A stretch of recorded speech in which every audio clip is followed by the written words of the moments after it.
बिस्मिल्लाहिर्रहमानिर्रहीम। अल्लाहुम्मा सल्ली अला मुहम्मद व आले मुहम्मद। अस्सलामु अलैकुम। दरूद पाक के ज़िक्र ने मुझे क्या दिया, यानी ये सवाल अहले दरूद ख़ुद से भी कर सकते हैं और उनसे दुनिया वाले भी कर सकते हैं और करते होंगे यकीनन। आज इस सवाल का जो जवाब है ना, उसको सुनकर आप लोगों की रूहें सरशार हो जाएंगी। ख़ास तौर पर जो अल्लाह और उसके रसूल की मोहब्बत और उसका कुर्ब चाहते हैं।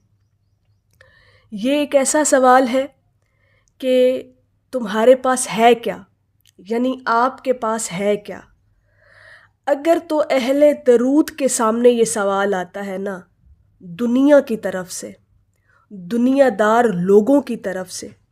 देखिए, मैंने एक वीडियो के अंदर ये कहा था कि जो अहले दरूद होता है ना, वो ख़ुद अपने आप में एक राज होता है और उसका मुकाम बहुत अलग है बाकी लोगों में से। ये मुकाम अपना वही महसूस कर सकते हैं जो दरूद पाक की कसरत एक लंबे अरसे से कर रहे हैं। मेरे एक शायद भाई हैं, आई थिंक सो, कमेंट में अक्सर उनका एक बड़ा अच्छा रिस्पॉन्स आया हुआ होता है। मेरा दिल बड़ा खुश होता है आप लोगों के कमेंट्स देख के, आप लोगों की आप जो इजहार राय करते हैं उसको सुनकर देखकर बहुत अच्छा लगता है मुझे। तो वो अक्सर कहते हैं कि जी मुझे 9 साल हो गए हैं दरूद पाक पढ़ते हुए, माशाअल्लाह बहुत लंबा अरसा है। तो ऐसे लोग जो एक लंबे अरसे से दरूद पाक पढ़ रहे हैं ना, वो इन कैफियत को बहुत अच्छे से समझ सकते हैं, वो मुशाहिदा कर सकते हैं, एक्सपीरियंस कर सकते हैं। तो ये जो सवाल है ना कि आपके पास क्या है, दरूद पाक के ज़िक्र ने आपको क्या दिया है, तो अगर अहले दरूद के सामने कभी ज़िंदगी में ये सवाल आए तो इसका जवाब आपके पास इतना खूबसूरत होगा और इंटेंशनली ये जवाब आपके अंदर मौजूद है। ठीक है, ये आपको सोचना नहीं पड़ेगा इस सवाल का जवाब देने के लिए। अब इस सवाल का जवाब ज़रा सुनिएगा, इंशाअल्लाह ताला ना दिल खुश हो जाएगा आपका।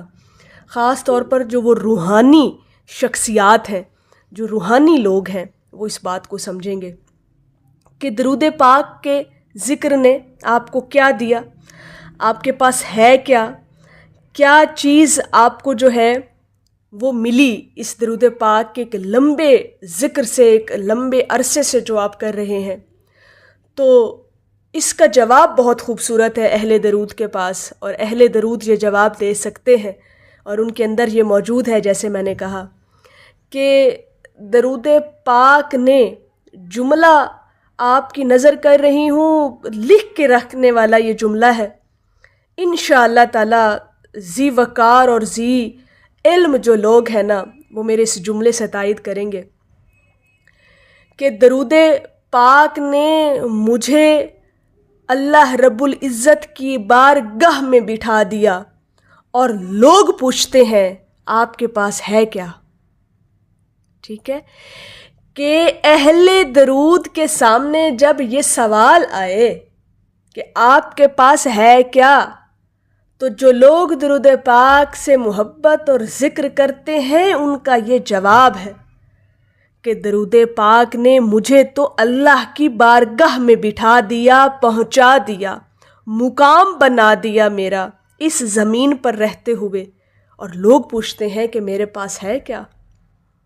इतना खूबसूरत, इतना रूह में उतर जाने वाला ये जुमला, इस सवाल का जवाब कि आपके पास है क्या। तो दरूद पाक ने आपको अल्लाह की बारगाह में पहुंचा दिया, आपको उस बारगाह में बिठा दिया। अब ये बारगाह आपकी गुज़रगाह, हुज़ूर की गुज़रगाह से होते हुए अल्लाह की बारगाह में आप पहुंच गए। दरूद के ज़िक्र ने आपको हुज़ूर अलैहिस्सलातु वस्सलाम की बारगाह में पहुंचाया और फिर वहाँ से आप अल्लाह की बारगाह में पहुंच गए। आपको हुज़ूर का कुर्ब भी मिला और आपको अल्लाह रब्बुल इज़्ज़त का कुर्ब भी मिला। अब इससे बढ़कर दरूद पाक ने आपको क्या देना है। बाकी दुनियावी معاملات تو ایسے ایسے ہیں کہ انسان کی لامتناہی خواہشوں کا جو یہ سلسلہ ہے وہ کبھی ختم ہی نہیں ہوتا، اور وہ ہونا بھی نہیں ہے، مرتے دم تک نہیں ہوگا۔ ایک خواہش پوری ہو تو 2 آگے سے اور تیار ہوتی ہیں، وہ جب 2 پوری ہو جاتی ہیں تو آگے سے پھر 5 تیار ہوتی ہیں۔ یہ ایک نہ رکنے والا سلسلہ ہے ہماری نفسانی خواہشات کا۔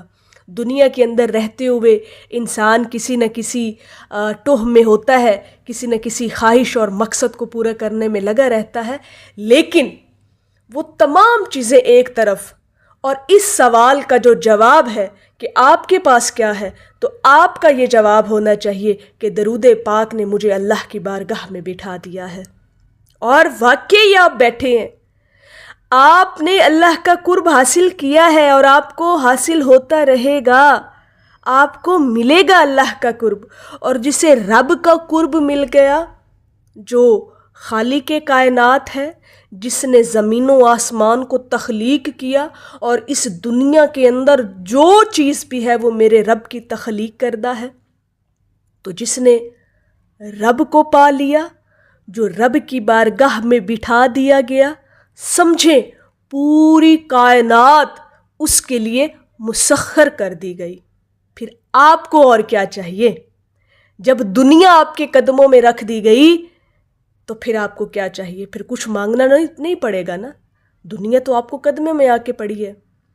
تو یہ دنیا تب قدموں میں آتی ہے جب آپ اللہ کی بارگاہ میں پہنچ جاتے ہیں، جب آپ اللہ کا قرب پا لیتے ہیں، جب آپ اس کے حضور کی، آپ اس کے نبی کی محبت کو پا لیتے ہیں۔ تو محبت کا پا لینا، قرب پا لینا، سب سے بڑا مقام ہی آپ کا یہی ہے کہ جب آپ اللہ کی بارگاہ میں پہنچ جاتے ہیں، جب آپ کو رب کی محبت نصیب ہو جاتی ہے۔ وہ جسے علی واصف رحمۃ اللہ علیہ کا ایک بڑا پیارا ایک قول ہے، ان کا جملہ ہے، وہ کہتے ہوتے تھے کہ کبھی اتفاق سے زندگی میں کبھی رب سے سامنا ہونا تو رب تم سے پوچھے کہ تمہیں کیا چاہیے، تو پھر لمبی خواہشوں کا اظہار نہ کرنے لگ جانا، رب سے رب کو مانگ لینا، سب کچھ مل جائے گا تمہیں۔ رب سے اس کی رضا مانگ لینا، رب سے اس کی خوشنودی مانگ لینا، رب سے رب کو ہی مانگ لینا۔ تو یہ جو درود پاک کا ذکر ہے، پھر یہ تو آپ کو خود بخود ہی لے جاتا ہے نا اللہ کی بارگاہ میں۔ تو اس سے بڑا مقام اہل درود کے لیے کوئی نہیں ہے۔ انشاءاللہ تعالی اللہ پاک آپ کے اس درود پاک پڑھنے میں اور زیادہ آپ کو عزتیں نصیب کرے اور آپ کو توفیق عطا فرمائے۔